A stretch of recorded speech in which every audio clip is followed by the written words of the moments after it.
The following Nerd Rant is brought to you by Pretzel Sticks. Hey, what's up, guys? It is I, Steve, also known as SlyCooper88, and I actually thought today that I would take a break from a lot of my writing for the Marvel 2K14 website and Meridian Park and whatnot, and actually talk to you guys about something. Something that's been kind of weighing on my mind since last week. I go to this thing, I think it's called superheromovies.com. It's kind of like an IMDb type database. You know, they talk about all the different rumors and stuff like that, like it's a movie trailer site. I forget what it's called. I'll have to look it up later. I think it was called Movie Fawn. Anyway, the main point of why I'm doing this webcam video today is that this was a subject that I was talking about with a lot of my fellow YouTubers, core members. Specifically, Chris the Mount Vernon kid.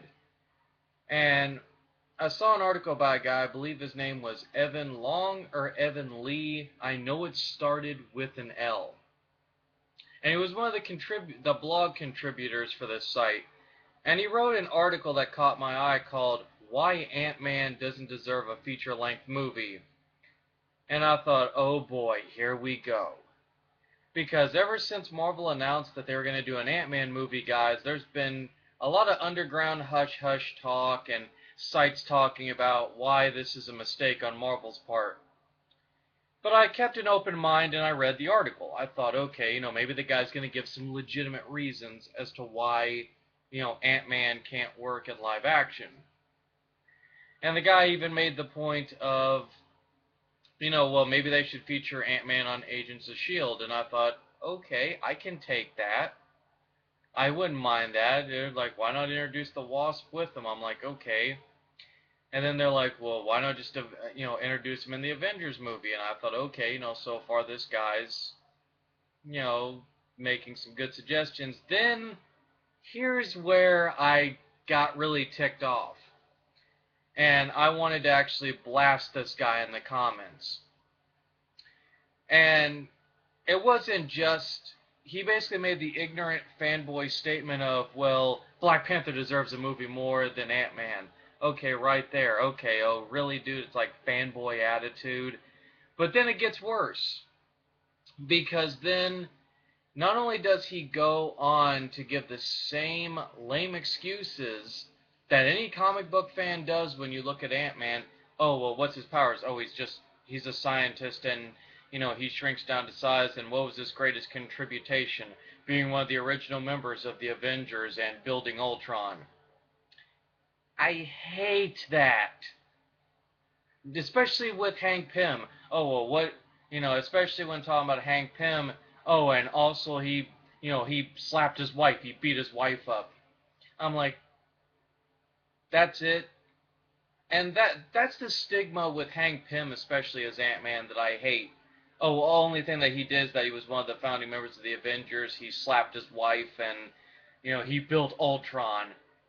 It's like, okay, what about all the other accomplishments? What about his character story? Oh, it's boring. Have you even read anything with Ant-Man? Well, only a little bit. It's just boring. Okay, seriously? I mean, don't get me wrong, guys. I'm not saying that you can't love a specific character, but when you tell somebody that they're wrong for liking another character, and there was a guy who made a great logistical argument in the comment section of that article, which he said, well, okay, Hank Pym did slap his wife, but it was one frame of one panel of one comic. You also have to keep in mind he had a nervous breakdown. He was developing an inferiority complex where he felt that next to Tony Stark, the Hulk, Captain America, and all the other Avengers characters, even Vision, that he couldn't stand up to them. He was basically one of the Avengers that was going to be overshadowed by all the other members. And see, that's what led to that infamous panel. And the guy even pointed out, he goes, and plus, he goes, so I guess in one panel where they show a character abusing their spouse and abusing their spouse, that makes them, I guess, not terrible people to be called out for. And he showed a panel in Fantastic Four where Reed Richards slapped Sue across the face.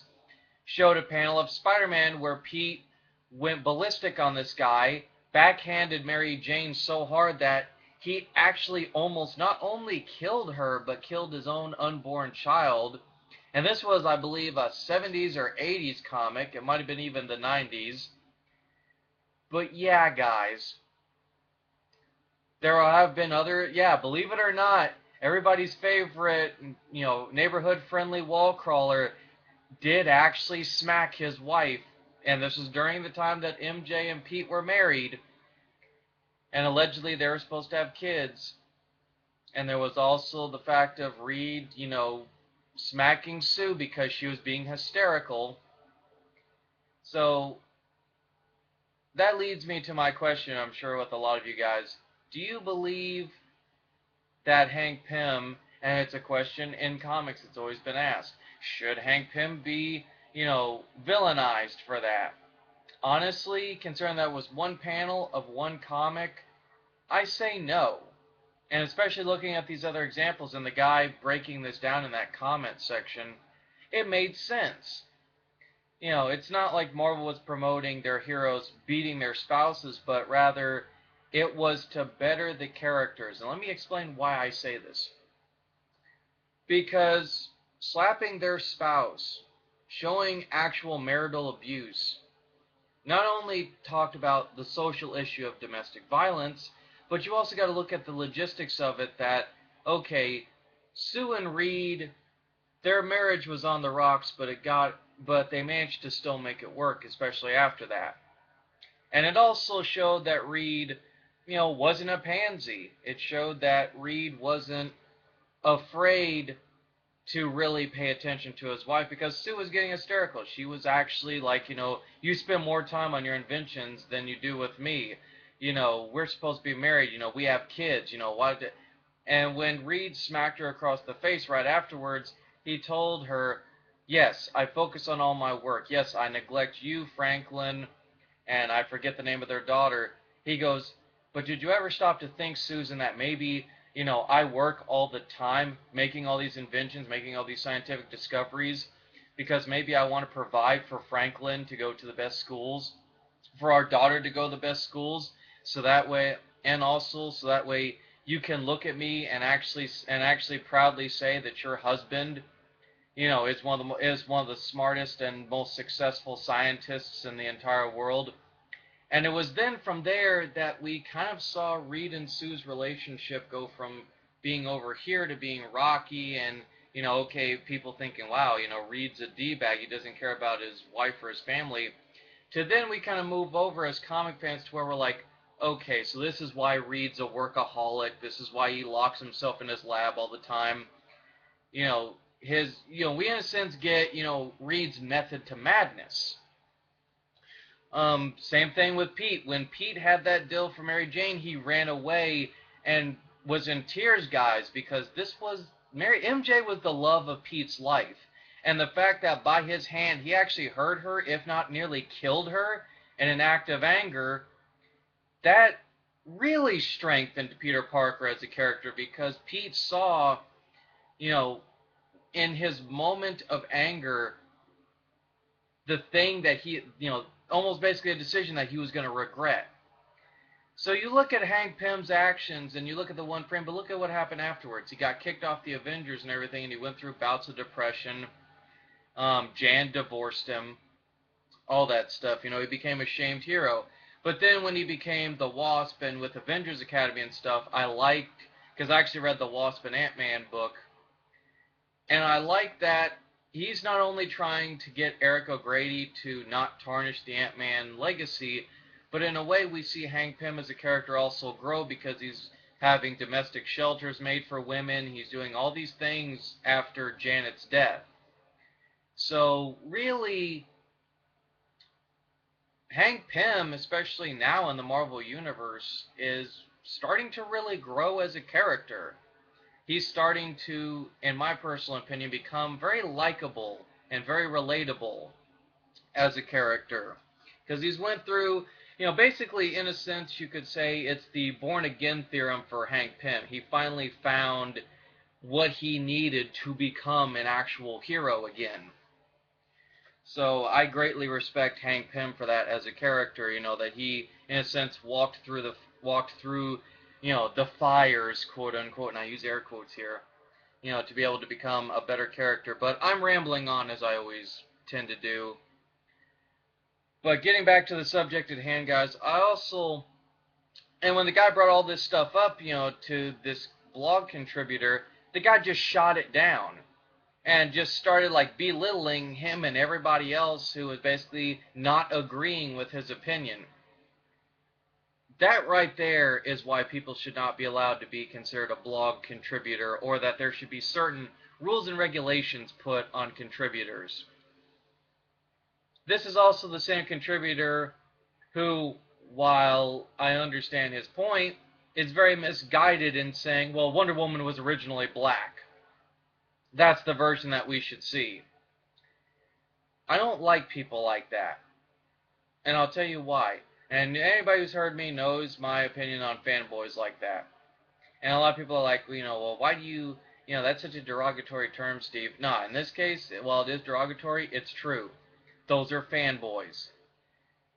That's the worst kind of comic nerds. And somebody said it as a last jab to him before the guy basically closed, his article down. Which is simply, he goes, dude, everybody's making all these logistical arguments against you. Everybody's explaining to you why. And the guy, and same guy too, basically told him, he goes, if you're basing it on a character's powers and on certain key points of their lives, then you're sadly mistaken. You should look at a character for who they are. Look beyond the powers, look beyond the most iconic moments of their comic book careers. Look at them as a whole. Look at them as if you're looking at an actual person. He said, and he went on to list a lot of Hank Pym's achievements. He goes, yes, he was a founding member of the Avengers. He goes, he's gone through more costumed identities than people can count. The guy's gone through a lot of psychological problems. The guy's gone through a lot of emotional problems. It's like Hank Pym was deemed the scientist supreme by, the omnipotent being Eternity. Meaning that while he's not as smart as Reed Richards, he's more intuitive and inventive than Reed. And really, you look at Hank Pym as a character and you kind of got to understand why. And same thing with Scott Lang. I mean, look at Scott Lang. Scott Lang was a guy who started out as a thief, and he was doing all this for what? For his daughter Cassie, now known as Stature. So really, when he became Ant-Man, he wanted to try to be a better role model and a better hero for his daughter. When he became Ant-Man, that's when Scott Lang found his calling as a hero. And he did all this for his father. All of this. It's the stereotypical father's love mentality. And I like that. Now, Eric O'Grady being Ant-Man, I'm not going to lie, I'm not a big fan of Eric O'Grady. I think that was complete BS. Yeah, let's have an Ant-Man that spies on Carol Danvers while she's in the shower. I hope that we never see that version of Ant-Man. I don't mind if he makes a cameo on Agents of S.H.I.E.L.D. I'm down with that. I just don't want him to be in the Ant-Man suit, period, because I looked at him, and it's not that he wasn't funny, I'm just like, they made this character so frickin' pervy. And such an unlikable D-bag. But when I look at Hank Pym and I look at Scott Lang, it's like, these are two great examples of characters that their stories, their biography stories, are very compelling in live action. Especially Scott Lang. I mean, if you're a parent who's struggling to make ends meet, you look at a character like Scott Lang and you can actually relate to him as a character. And you really like seeing the character go on this, road to redemption, if you will. Same thing with Hank Pym. With Hank Pym, it's, him becoming a hero. It's him discovering, his origins as a hero. And really trying to make the world a better place. Make it, a little less hostile.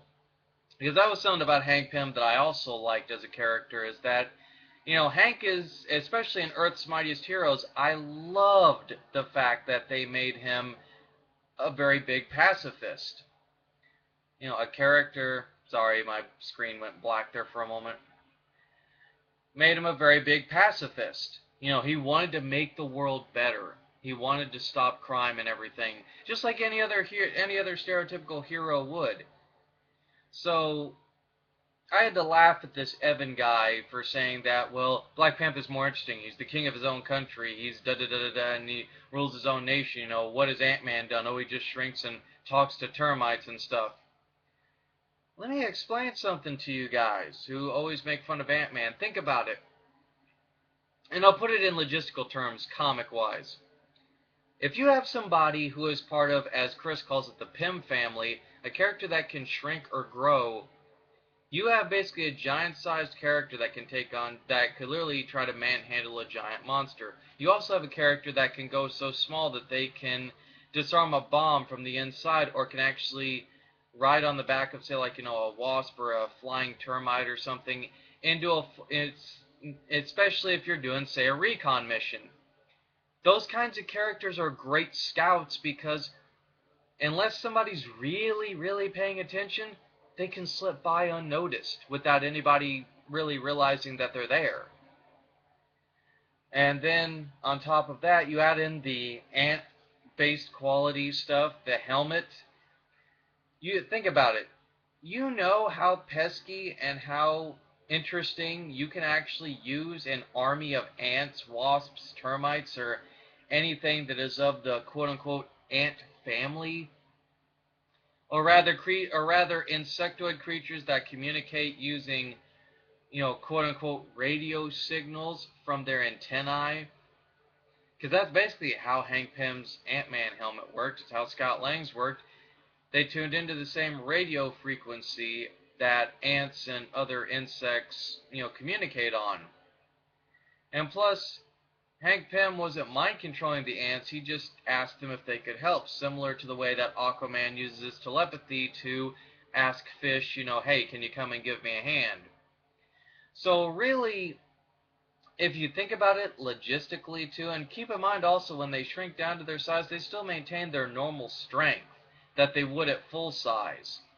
So a punch from Ant-Man at, say, like, this feet tall is going to have the same effect as if he was at his regular size. Think about that for a moment.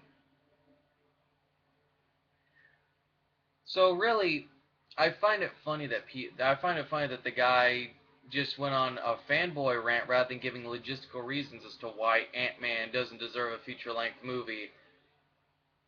And to be honest, the guy made this bold prediction, oh, well, people aren't going to go and see the movie because who the hell wants to see, a superhero who can shrink down to, like, microscopic size?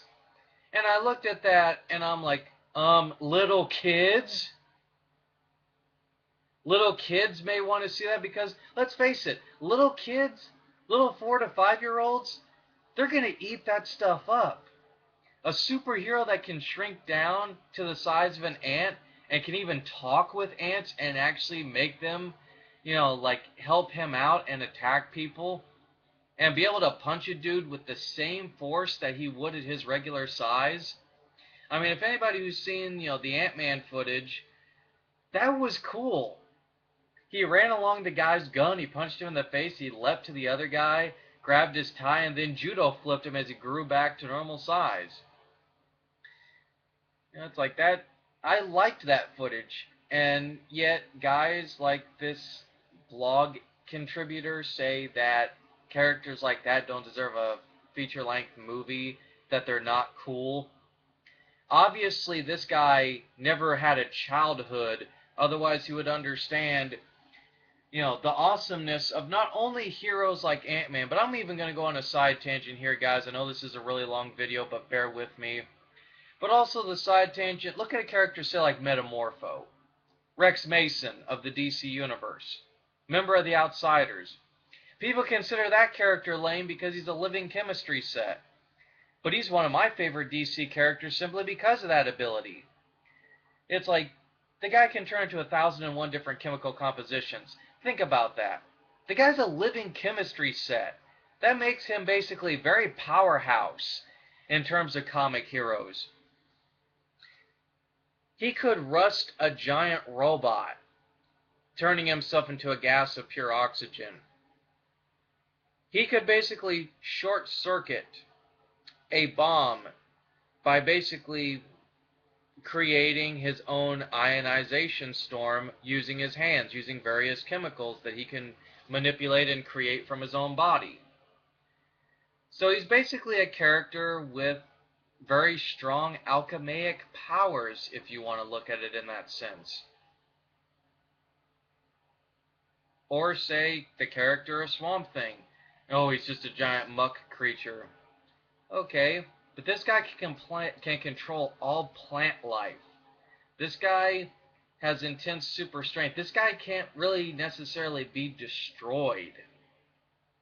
He's a living swamp creature. You shoot him, his body absorbs the bullets. The only way you're going to be able to quote-unquote kill him is set him on fire.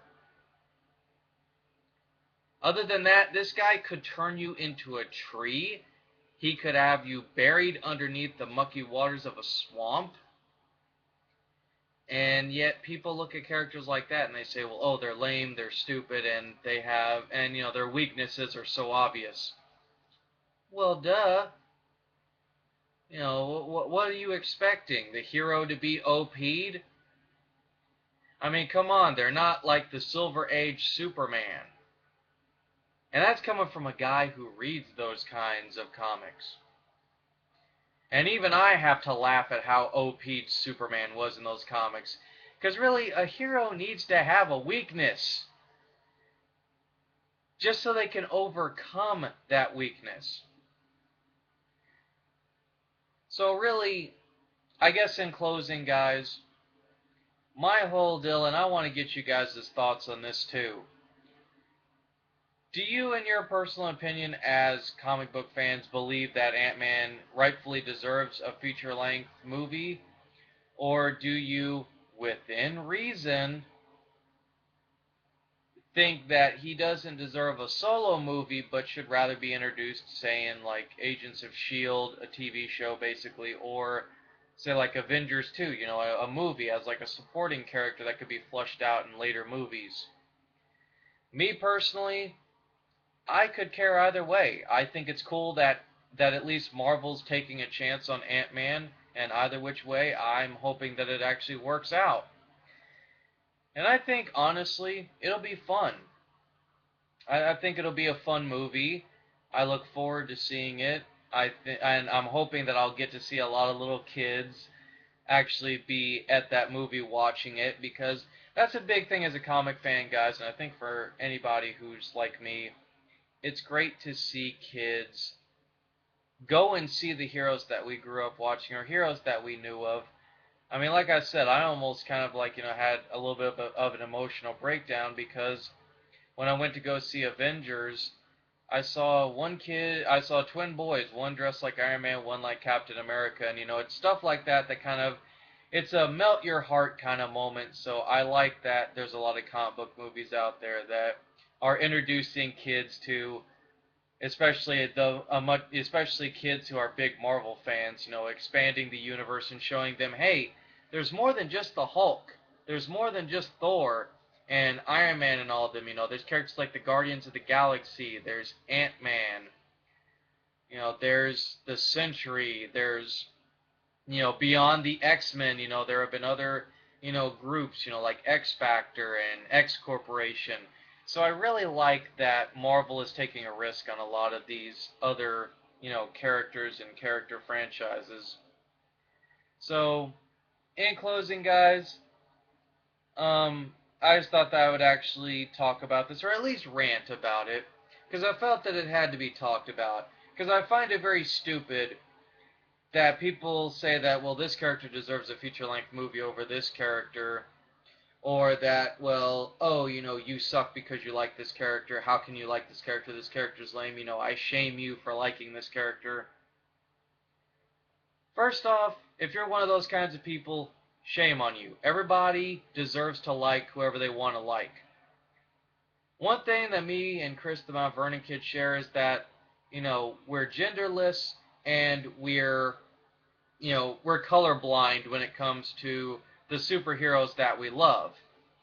We like the characters for their personalities. We like them for some of the cool things that they can do, power-wise and whatnot, but mainly we like the characters due to their backstories and really what they're about. What do they bring to the table as a hero? What is their conflict? Those kinds of things. But I'm going to leave this video off. It was a little bit longer than I thought, and I did ramble a couple of times. But I feel that it was worth, rambling about and ranting and whatnot. So with that, guys, I'm going to get back to my writing and whatnot, and hopefully you guys will stay tuned for anything else that I have planned. And keep watching the Mount Vernon Kids topic videos for Marvel 2K14. Chris has a couple of other cool videos planned, um, including maybe getting some of us writers together, say like Friday or Saturday, and having us talk about some of our solo titles for the site. So stay tuned for that and whatnot. And I guess in the words of Ron Burgundy, stay classy.